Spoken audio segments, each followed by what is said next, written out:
Welcome back to the Stephen A. Smith Show. Before I get on out of here, I had to talk about a story that's very, very important. And albeit indirectly, You might want to sit down for this one because Stephen A. Smith just dropped a reality bomb that has the entire WNBA scrambling for cover. And it changes absolutely everything we thought we knew about the future of women's basketball.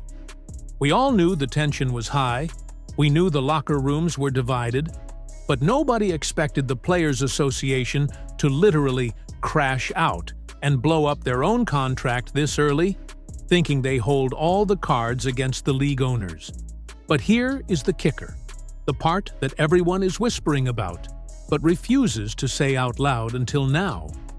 Stephen A. isn't just blasting the league for their greed or their timing.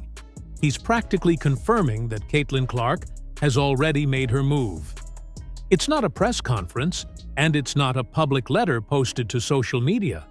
But make no mistake, Clark has effectively resigned from the drama, and the consequences are about to be catastrophic for everyone involved who thought they could bully the Golden Goose and still cash her checks. Let's get straight to the crash out, because this is the domino that started the entire chain reaction. The WNBA Players Association officially decided to opt out of their collective bargaining agreement 2 years early. In plain English, they ripped up their contract. They looked at the packed arenas, the private jets finally being chartered, and the skyrocketing TV ratings that shattered records every single night. And they decided it was time to demand a massive pay raise. They want a slice of the pie, and they want it right now. On paper, that makes sense, considering the league is growing at an exponential rate. But Stephen A. Smith points out the one glaring, fatal flaw in their master plan. They are demanding a fortune from a business that has only been profitable for about 5 minutes. And they are doing it while actively antagonizing the only reason that money exists in the first place. They are betting the farm that the viewership is here to stay, regardless of how they treat the star attraction. And that is a gamble that could leave the entire league bankrupt. While the union was busy shouting about demands and equity, Caitlin Clark made a move that spoke louder than any picket sign or angry tweet could ever hope to. She rejected the Unrivaled League. For those who don't know, Unrivaled is the new, flashy 3-on-3 league, founded by Brianna Stewart and Nafisa Collier, the very same veterans who have been competing against Clark and, in some eyes, perpetuating the cold shoulder she's received all year. They went to her with a massive payday, reportedly offering her over $1 million for just a few weeks of work, equity in the league, and the red carpet treatment. They assumed she would jump at the cash because, historically, WNBA players have to play year-round just to pay their mortgages. But Clark said no. Stephen A. sees this as her soft resignation. She turned her back on their league, their money, and their ecosystem. She chose to play golf, rest her body, and step away from the noise rather than give them the clout of her name. It's a silent power move that says, I don't need you, but you definitely needed me. This is where Stephen A. Smith really went off the rails in the best way possible, dissecting the situation with the kind of brutal honesty that the WNBA establishment hates to hear. He's calling it the ultimate fumble of the bag. The veterans and the union are demanding equity and revenue sharing, which is completely fair in a vacuum. But you cannot demand a share of the Caitlin Clark money while simultaneously letting players headhunt her on the court and dismiss her impact in the media. We've seen the hard fouls, the side eyes, the exclusion from Olympic rosters, and the constant media shading all season long. SAS argues that the jealousy is blinding them to the business reality. They are trying to squeeze the golden goose for golden eggs while trying to cook the goose for dinner. You can't have it both ways, And by opting out of the CBA now, they are betting that Clark will just stick around and take the heat forever, fueling their salaries while they treat her like an outsider. Let's look at the numbers because they don't lie, even if the feelings in the locker room do. The average WNBA player needs this CBA raise to survive and live a comfortable life without going overseas to play in dangerous or exhausting conditions. Caitlin Clark does not. With her massive Nike deal, rumored to be worth nearly $30 million, plus huge endorsements from Gatorade, State Farm, Wilson, and others, her WNBA salary is basically pocket change. It's less than 1% of her annual income. Stephen A. Smith hammered this point home with ferocity. Clark is the only player in the league who can walk away tomorrow and still be rich for the rest of her life. The union is crashing out and making demands as if they have leverage over the entire ecosystem, but the only person with true leverage is the rookie they've been hazing. If the league locks out, the players don't get paid. Clark, however, will still be cashing checks from Nike while she practices her putting stroke. It's not just the players getting exposed in this rant. The league leadership is getting dragged into the sunlight too. Stephen A. echoed comments calling the current leadership the worst in the world regarding how they've handled this transition. Why? Because they allowed a hostile work environment to fester around their biggest asset. Any other business in the world protects its rainmaker. If you have a salesperson bringing in 80% of the revenue, you make sure they are happy, safe, and supported. Instead, the WNBA leadership stood by and let the jealousy narratives run wild, refusing to intervene when the discourse turned toxic. Now, they are facing a labor war with the union, and their biggest star is distancing herself from the rest of the league's inner circle.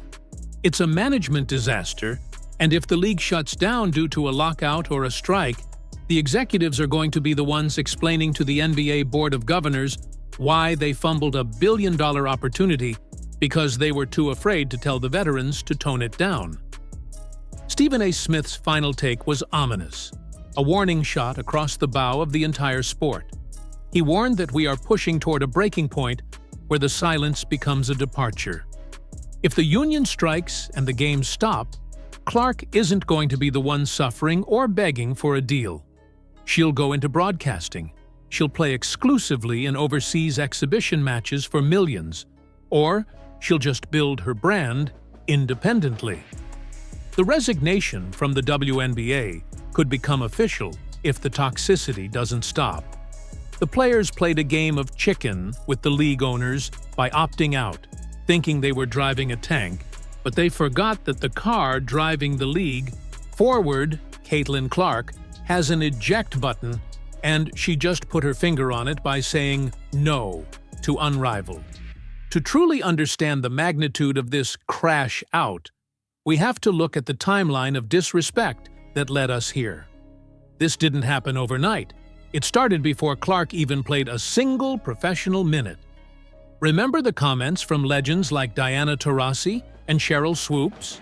The warnings that reality is coming and that she wouldn't dominate?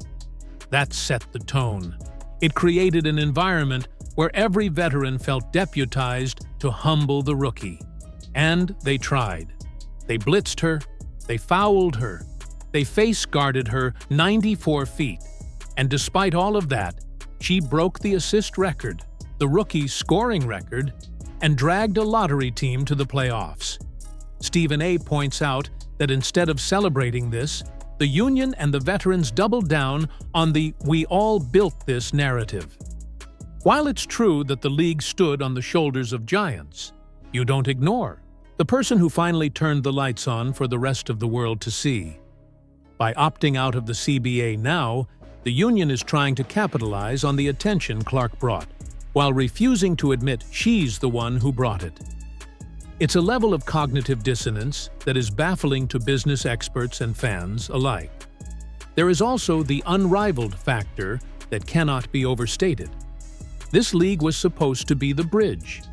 It was founded by Stewart and Collier, to give WNBA players a way to stay in America during the off-season and make real money.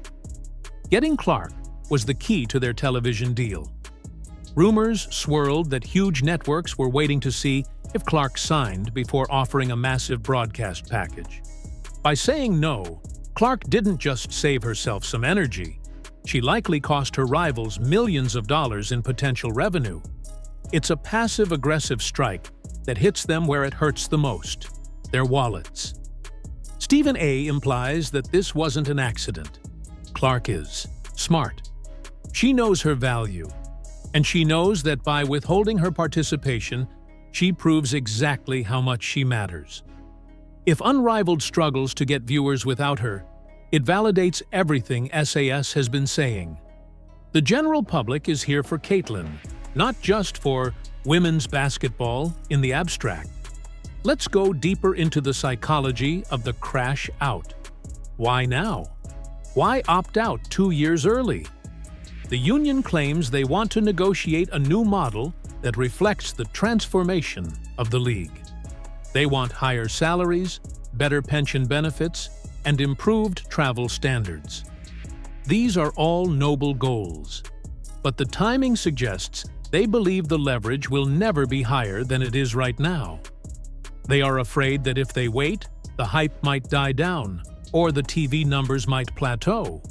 But the irony, as Stephen A. notes, is that by creating instability and threatening a work stoppage, they risk killing the momentum entirely. Fans who just tuned in to watch Clark might not stick around if the league goes into a lockout. If the 2026 season is delayed or canceled because of greedy negotiations, the casual fans will change the channel back to the NBA or the NFL, and they might not come back. The union is playing with fire, and they are doing it inside a house made of paper. Stephen A. Smith also touched on the racial dynamics and the media coverage that has fueled this fire. He's been vocal about how the media has covered Clark versus how they cover stars like Aja Wilson. He acknowledges that race plays a role in marketing, but he emphasizes that business is business. You market what sells. In the NBA, they marketed Larry Bird and Magic Johnson to save the league.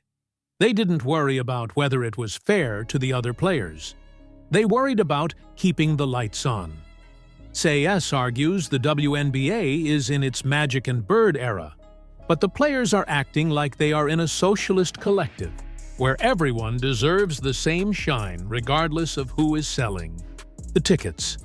This participation trophy mentality regarding media attention is what is driving the wedge. Clark sells out arenas on the road. The Fever had higher attendance numbers than the back-to-back champions, the Las Vegas Aces. That is a statistical fact. When the union ignores that reality to push for equal outcomes, they alienate the business partners who are funding their raises. We also have to talk about the resignation from a mental health perspective. We watched Caitlin Clark look exhausted by the end of the season. Not just physically, but emotionally. The constant scrutiny, the lip-reading of her teammates, the analyzing of her body language. It takes a toll. Stephen A. suggests that her stepping back is a preservation tactic. She sees the crash out coming. She sees the union sharpening their knives for a labor battle. And she is choosing to remove herself from the blast zone. By staying in Iowa, playing golf, and hanging out with her boyfriend and family, she is detoxing from the toxicity of the WNBA circle.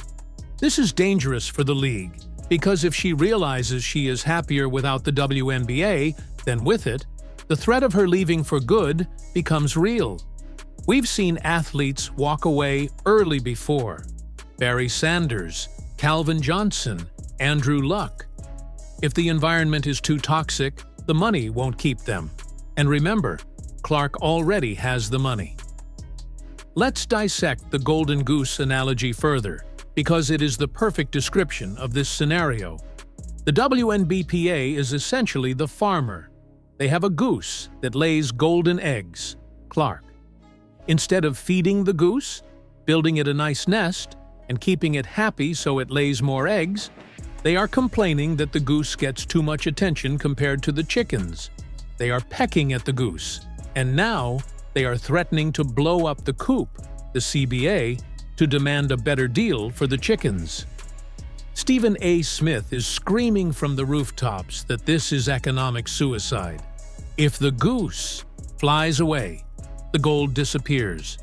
The TV networks, ESPN, ION, ABC, they signed these deals largely projecting Clark's trajectory.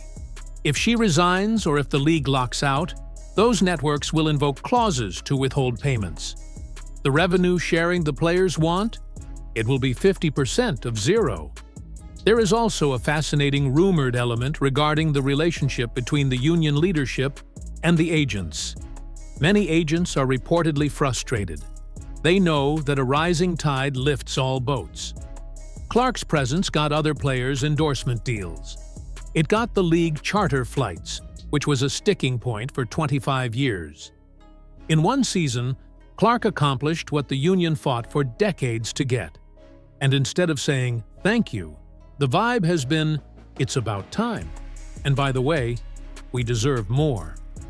Stephen A. points out that gratitude is in short supply.